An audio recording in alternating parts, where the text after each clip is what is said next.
Credo Peneguhan Jalan Gerakan Bantuan Hukum Struktural. Kepengurusan YLBHI 2017-2021 menjadi saksi kembalinya kuasa, kembalinya kekuasaan yang brutal.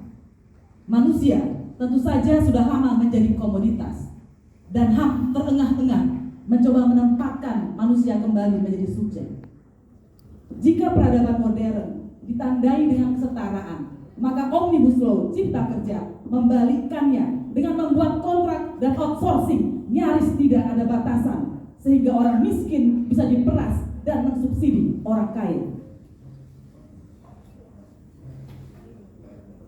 Jika berabad-abad lalu menjadi komoditas dunia adalah memusuhi perbudakan, Omnibus Law Cipta Kerja membuat kerja 8 jam tidak cukup, tetapi harus memenuhi jumlah produksi tertentu. Pasal tentang satuan waktu dan satuan hasil mengembalikan jam kerja panjang yang telah ditolak warga dunia pada tahun 1800-an dan disepakati untuk ditenyahkan pada abad ke-18. Tidak hanya itu, tanah milik bisa diambil, jika dibutuhkan sebagai komponen cadangan, dan sepilit yang menolak bisa dipenjarakan.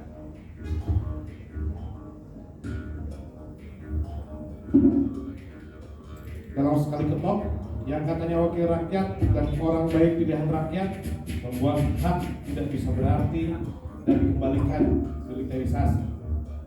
Kaum muda, perempuan, kaum miskin kota, petani, nelayan, akademisi kritis, dan semua yang melawan sudah merasakan kembalinya pemerintahan otoriter. Dibubarkan sewenang-wenang, ditangkap, dipukuli, ditelanjangi, dipilok badannya, dijemur dan dijejal-jejalkan sambil menunggu pemeriksaan. Padahal alasan pembubaran adalah protokol kesehatan dan lain-lain. Apakah kejahatan seperti ini akan berhenti tiba-tiba? Tidak pernah. Tidak ada jalan mundur dalam sistem penindasan. Setelah sebelumnya menjadi tuan rumah Bank Dunia dan Lembaga Keuangan Internasional IMF, tahun ini Indonesia kembali menjadi tuan rumah pertemuan G20. Apa hubungannya dengan rakyat? Rakyat tentu akan merasakan akibatnya dari semua kesepakatan timpang pada forum ini. Kontrak outsourcing sebagai wujud flexibility labor market tertera dalam Letter of Intent Indonesia IMF. Biaya pembangunan geotermal yang mengancam lingkungan hidup warga Gunung Talang adalah hasil kesepakatan jahat seperti itu, termasuk pencabutan berbagai subsidi adalah hasil yang dilahirkan dari kesepakatan jahat. Di mana tempat hukum kalau begitu? Indonesia tidak berjalan berdasarkan cita negara hukum, rule of law, tapi rule by law. Hukum menjadi stempel kekuasaan. Hukum tidak dibuat sesuai keinginan rakyat. Suara rakyat bahkan dibungkam. Mungkin pelaku sejarah atau pembaca sejarah akan mengatakan situasi ini sudah pernah terjadi di Indonesia. Benar, kita sedang menjalani siklus seperti tanpa pintu keluar. Tugas kita bersama mendobrak ruang tertutup ini dan menciptakan pintu keluar. Perubahan mendasar dari berabad-abad lalu selalu dijalani dari luar sistem. Setelah desakan perubahan tidak mungkin dibendung lagi, barulah sistem mengakomodirnya. Satu yang mengkerangkeng kita adalah sistem politik yang diatur agar dikuasai hanya segelintir orang. Presiden bagi seluruh rakyat Indonesia hanya bisa dicalonkan oleh partai politik. Ya, partai politik yang wakil-wakilnya di DPR tidak mendengarkan suara jutaan orang menolak undang-undang atau meminta undang-undang tertentu. Partai politik yang sebagiannya tidak demokratis, pimpinannya tidak berganti-ganti selama puluhan tahun, dan kader-kadernya menjadi langganan penjara.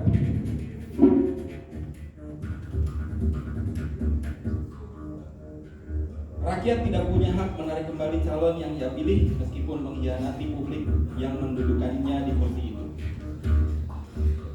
Tentu saja mengubah sistem politik hanyalah awal. Tugas sebenarnya adalah membuat demokrasi ekonomi terjadi, agar cita-cita berdirinya negara ini sungguh terjadi. Kesejahteraan seluruh rakyat dan mencerdaskan kehidupan bangsa. Ini pastinya agenda besar dan agenda besar membutuhkan upaya keras. Tapi YLBHI tidak pernah bermaksud berjalan sendiri, tidak di depan, tidak di belakang. Orang hukum atau pengacara bukan penonton di pinggiran yang baru datang setelah masalah terjadi. YLBHI akan dan harus berjalan bersama rakyat. Ini bukan agenda orang per orang, ini agenda kita bersama. Masalahnya tinggal satu saja. Bagaimana membuat sebagian besar orang bergerak? Seperti yang dikatakan Indonesia Raya.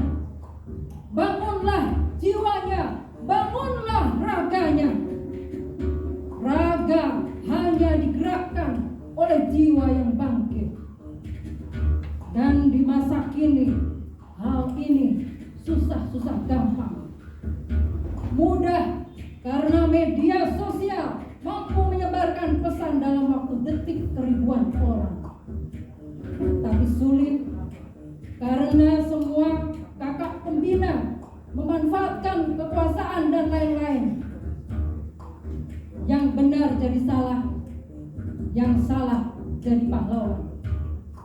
Oleh karena itu, sudah saatnya kita kembali ke masyarakat, memperkuat rakyat, memperkuat negara telah nyata menjadi taktik yang bangkrut. Saatnya kita menengok diri sendiri. Tidak ada orang korup yang berhak berteriak tentang anti korupsi. Karena itu, dengan rendah hati, kita harus selalu menengok ke dalam. Tidak boleh ada tempat untuk pelaku kekerasan seksual. Tidak boleh ada tempat untuk orang yang korup. Tidak boleh ada tempat untuk pembela kejahatan kemanusiaan. Tetapi menjaga integritas tentu tidak cukup. Semua orang tahu jalan kita ini adalah jalan pedang. Karena itu, kita perlu menjadikan LBHI sebagai lembaga kader.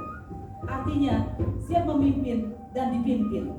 Kita menjadi pemimpin bukan karena keinginan individual, dan kita menundukkan diri kepada pemimpin yang kita pilih karena sadar kerja bersama selalu lebih baik dari kerja individual. Dalam jalan ini, kerja bersama saja belum tentu kita menang. Jadi, mengapa kita harus bertengkar dengan sesama kawan? Pesan terakhir kami, perlakukan selalu kawan berbeda dari lawan.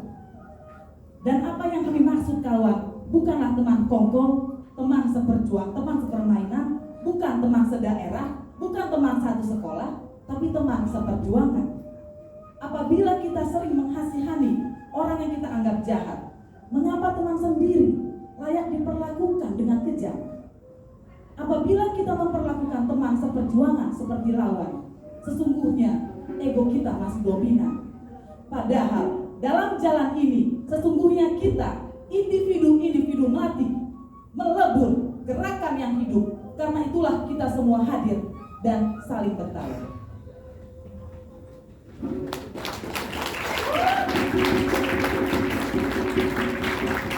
Silakan kredo peneguhan jalan gerakan bantuan hukum struktural dan juga buku panduan bantuan hukum struktural kepada Muhammad Isnur dan juga kepengurusan berikut.